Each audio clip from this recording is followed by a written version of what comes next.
Анылмыш скульптор Атанас Карачобан нышаннады. Ани идея япма Михаил Чакирин бюстуну ону та үйренмек вакыдындан далгаландырарды. Бакара кой бюстлара, аңгылары япыларды, оанна ямазды. Нечин бу адамы gösterмерлер өлә не союгансыздан барды. Я не понимал, почему люди не делают чекера, а делают какой-то...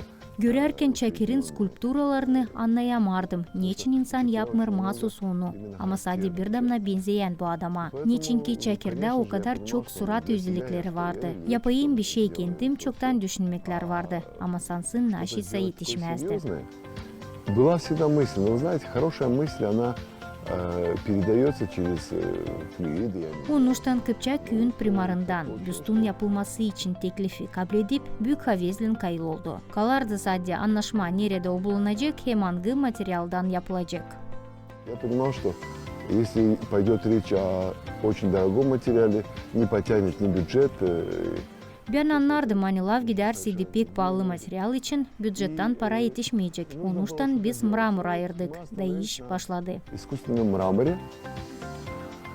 И работа как бы она текла, она пошла.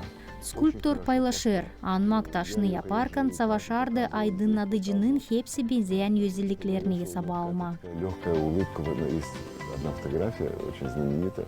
Kimisi söylerdi hani onun gülümsemesi anılmış resmin Jaconda'nın gülümsemesine benzer. Sansın bunu da hesap aldım. Savaştığım orta yaşında bu adamı göstereyim. Dil pek ihtiyar olsun. Söyleyeyim doğru, çoktan Kıpçak'ta yoktum. Hani burada da benim skulpturam olacak hiç düşünmerdim. Sevinirim buna.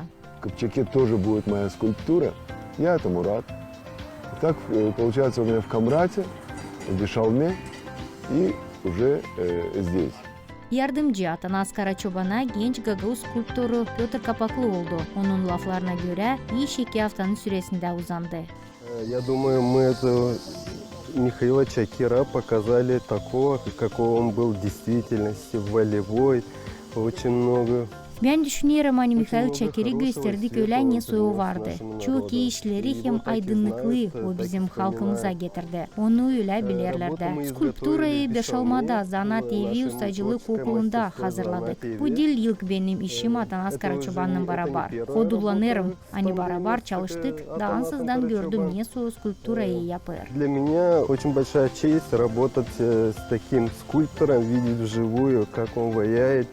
Mikhail Çakir'in büstün ofisal açılması Kıpçak köyün kilise gününde Harman ayın 28'inde planlanır. Anılmış Gagavuz skulptör hem resimci Atanas Karaçoban çoktan Türkiye devletinde yaşar. Ama canı her zaman vatanından bile. Onun işleri anıldı değil sadece Gagavuzya'da ama aşırıda da. Avtonomiyada 9 skulpturası var, Türkiye'de 7. Bütününe 100'den ziyade skulptura hazırladı.